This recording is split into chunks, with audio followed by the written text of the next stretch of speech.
सन 1891 में रत्नागिरी नाम का स्थान, महाराष्ट्र की वो भूमि जहां जन्म हुआ किसका? एक प्रोफाउंड पावरफुल दलित लीडर का, एक ऐसे शक्तिशाली पॉलिटिशियन, वुमेन इमेंसिपेटर, एक इकोनॉमिस्ट, एक प्रोलिफिक राइटर, एक थियोरिस्ट, एक ऐसे महान व्यक्ति जो कि बुद्धिज्म का रिवाइवलिस्ट भी था, ह्यूमन राइट प्रोफाउंडर और eminent scholar, razor sharp intelligence. नाम था इनका डॉक्टर भीमराव रामजी अंबेडकर। छोटी उम्र में ही ये रत्नागिरी से सत्तारा नाम के स्थान, महाराष्ट्र के अंदर जो पुणे के नजदीक है, वहां शिफ्ट हो गए। इनकी माता का देहांत हो गया था छोटी उम्र में। बचपन से ही बड़ी दिल को दहला देने वाली, दुखी कर देने वाली, एक बच्चे को आतंकित, पीड़ित कर देने वाली, तंग करने वाली, परेशान करने वाली कठिनाइयों के दौर से ये गुजरे। छोटे थे, पढ़ना चाहते थे, इनके अपने पिता से बहुत रिक्वेस्ट करते थे, लेकिन क्योंकि दलित समाज में, एक महार जात में इनका जन्म हुआ, तो कोई इनको पढ़ने की सुविधा नहीं थी। वहां पे आम बच्चों के साथ इनको पढ़ने नहीं दिया जाता था। पिता ने इनको बड़ी किसी तरह जुगाड़ लगा करके किसी वहां नजदीक के स्कूल में एडमिशन कराया, तो उसको बैठने नहीं दिया गया। बोला बाहर बैठ के पढ़ेगा। सोचो, छोटा बच्चा, उसको बाहर बैठा के, अच्छा पढ़ाई में इतनी रुचि कि बाहर बैठ के इतना ध्यान से पढ़ता है। एक बार मास्टर ने इनको बोला, इधर आओ, ये ब्लैक बोर्ड पे सवाल तो सॉल्व करके दिखाओ।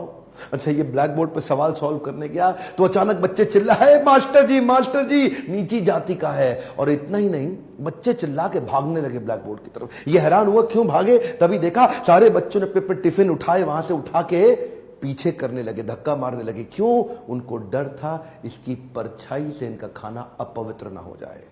ऐसे कई छोटे धक्के इसको लगी। पानी एक बार कुएं से क्या पी लिया, इतनी मार पड़ी इसको, इतना फिजिक, एक छोटे बच्चे को सहनी पड़ी इतनी मार। एक बार रिक्शे वाले ने रिक्शा से उतार दिया, बोला तू नहीं बैठेगा रिक्शे में। क्यों? क्योंकि रिक्शे वाले को बीच में पता लगा कि ये नीची जाति का है, और उसके बाद उससे बोला तुझसे डबल पैसा लूंगा, और फिर रिक्शा भी अब तू चलाएगा। वो नीचे चलने लगा, रिक्शा भी। जानते हैं उस समय केवल छूने से नहीं, परछाई तक से दिक्कत थी इनकी। और परछाई तो छोड़िए, इनकी आवाज सुनने से भी लोग सोचते थे कि अपवित्र हो जाए। ये जो आवाज से अपवित्र, परछाई से अपवित्र, छूने से अपवित्र, ये दर्द जो उनको सहना पड़ा, ये दर्द इनकी जिंदगी में बहुत बड़ा रोल प्ले किया आगे चल के इनकी लीडरशिप को बिल्ड करने में।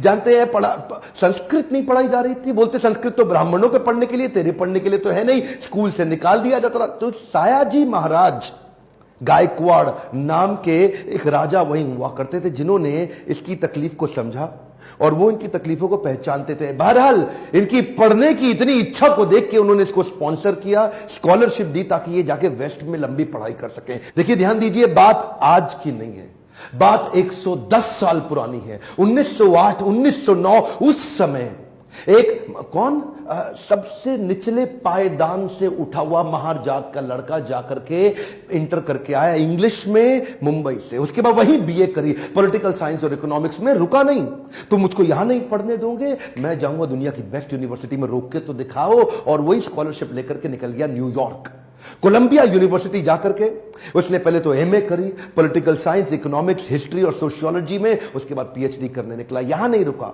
लंदन स्कूल ऑफ इकोनॉमिक्स चला गया। लंदन स्कूल ऑफ इकोनॉमिक्स जाकर वहां एमएससी किया, उसके बाद लॉ की पढ़ाई किया, फिर उसके बाद डॉक्टरेट किया, किताब के ऊपर अपनी थीसिस लिखी। ये वही किताब थी जिसके ऊपर आगे जाकर के रिजर्व बैंक ऑफ इंडिया को बनाया गया। महाराजा और बड़ौदा से उनका प्रेम इतना था ना, वो जो सायाजी गायकवाड़ जिन्होंने इनको स्कॉलरशिप दिया था, पढ़ने में इनकी मदद करी थी, दुनिया भर में पढ़ के उनका प्रेम भूले नहीं, वापस उनके पास आ गए। बोला आप दुनिया भर में पढ़ के आए हूं, आपकी सेवा में आना चाहता हूं। तो उनको मिलिट्री सेक्रेटरी की नौकरी दे दी गई, और उस समय ये नौकरी बड़ी मानी जाती थी। अब ये बड़ी पदवी पे तो आ गए थे, लेकिन वो छुआछूत ने इनका पीछा थोड़ी छोड़ा।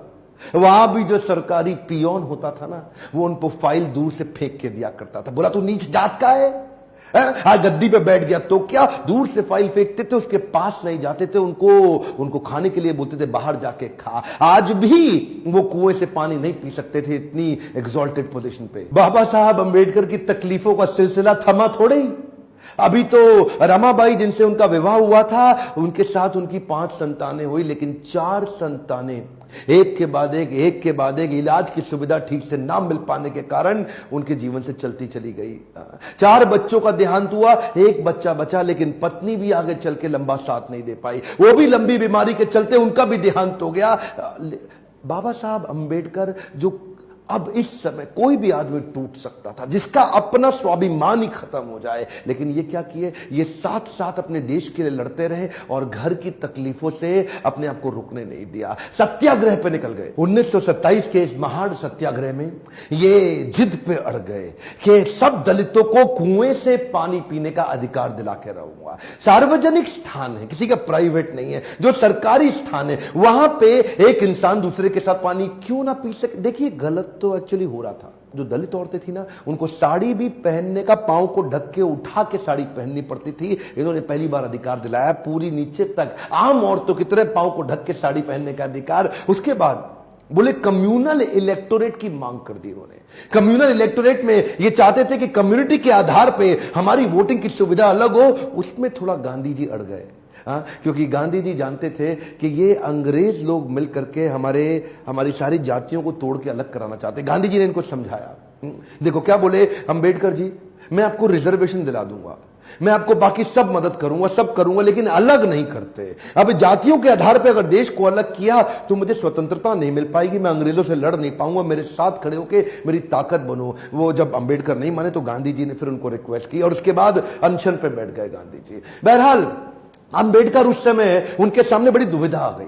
वो सोचे एक तरफ मेरी अपनी जाति के लोग, मैं उनकी मदद करूं, और एक तरफ देश में आंदोलन लड़ रहे हैं गांधी, उनका जीवन, इनके जीवन का त्याग ना हो जाए, कहीं ऐसा जीवन ना खत्म हो जाए। उन्होंने गांधी जी को समझाया, बोला ठीक है आप अपना अनशन छोड़िए। पूना पैक्ट वहां साइन किया गया और पूना पैक्ट जब साइन किया उस समय इन्होंने रिजर्वेशन तो कम से कम कंट्रोल में कर लिया। The evolution of provincial finance in British India नाम की इनकी किताब, द प्रॉब्लम ऑफ रूपी नाम की 2 किताबें, जिसके आधार पे आरबीआई की स्थापना हुई।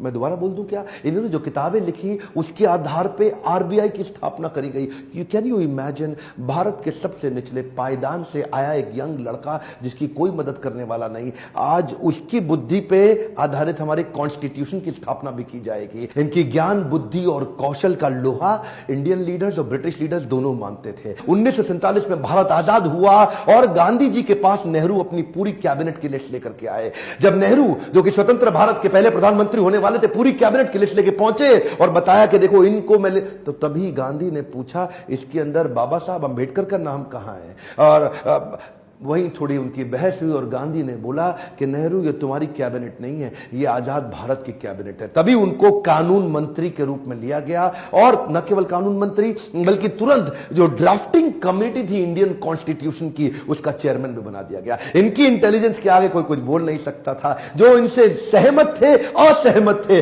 दोनों जानते थे कि इस आदमी में बुद्धि बहुत है। बहरहाल मन तो है कि मैं घंटों तक इनके विषय में बात करूं, एक्चुअली मन भरता नहीं है इनके विषय में बात करते हुए। इतने बुद्धिमान व्यक्ति, आगे चल के इन्होंने हिंदू कोड बिल और महिलाओं के लिए बड़े कानूनों के अंदर कई बदलाव लाए। ये वो पॉलिटिकल लीडर नहीं थे जो सत्ता के लिए लड़ते थे, ये लड़ते थे उनके लिए कि देश में कमजोर हिस्से को उठाना देश के हर लीडर की जिम्मेदारी। एक मोर टाइम ध्यान दीजिए, चाहे वो महिलाएं हो, चाहे वो जाति धर्म के आधार पे हो, कमजोर हिस्से को आगे बढ़ाना, सपोर्ट करना, तभी देश आगे चलेगा। खुशहाली आएगी तो फायदा सबका होगा। कम ऑन, ध्यान दीजिए, पूरे देश में खुशहाली आएगी तभी फायदा सबका होगा। इनकी भाषा में, इनके भाषण में, इनकी चर्चा में, इनके आचरण में, इनकी किताबों में और ड्राफ्टिंग कमेटी में चेयरमैन होते वक्त कॉन्स्टिट्यूशन को लिखने में सहनशीलता लगातार दिखती रही। अहिंसा परमो धर्म, बौद्ध धर्म को अपनाने लगे। आत्मवत् सर्वभूतेषु, भागवतम में बताया गया है कि बौद्ध धर्म में आत्मवत् सर्वभूतेषु, सभी जीवात्माओं को अपनी तरह देखना चाहिए। ये जो समान दृष्टि देने का उन्होंने प्रयास किया, ये उसके बाद ये बौद्ध धर्म को स्वीकार करने चले गए। आखिरी तक काम प्रेम से करते रहे, किसी से लड़ाई नहीं लड़ी। आपके लिए क्या मैसेज है इसमें? एक मैसेज लेके जाइए, एजुकेशन इज द टूल। पूरी जिंदगी में सबसे निचले कमजोर तबके को उन्होंने उस एजुकेशन के बल पे तो खड़ा किया। ये लगातार जो पढ़ते रहे लोग इनके सामने चुप, इनकी एजुकेशन के चलते तो हो जाते थे। कोलंबिया यूनिवर्सिटी आगे चल के इनको number 1 scholar in the world की उपाधि से नवाजा गया। देश ने इनको भारत रत्न दिया। एक बात समझ लीजिए, इनके बराबर लीडर पृथ्वी में गिनती की होते हैं, परसेंटेज में नहीं होते। लर्निंग क्या है? Education is the tool. देश को भीमराव रामजी अंबेडकर के विषय में एजुकेट करना, उनके संघर्ष के बारे में बताना मेरी आपकी पूरे देश की जिम्मेदारी है। बताइए तो सही लोगों को कैसे संघर्ष से उठ के खड़े हुए हैं।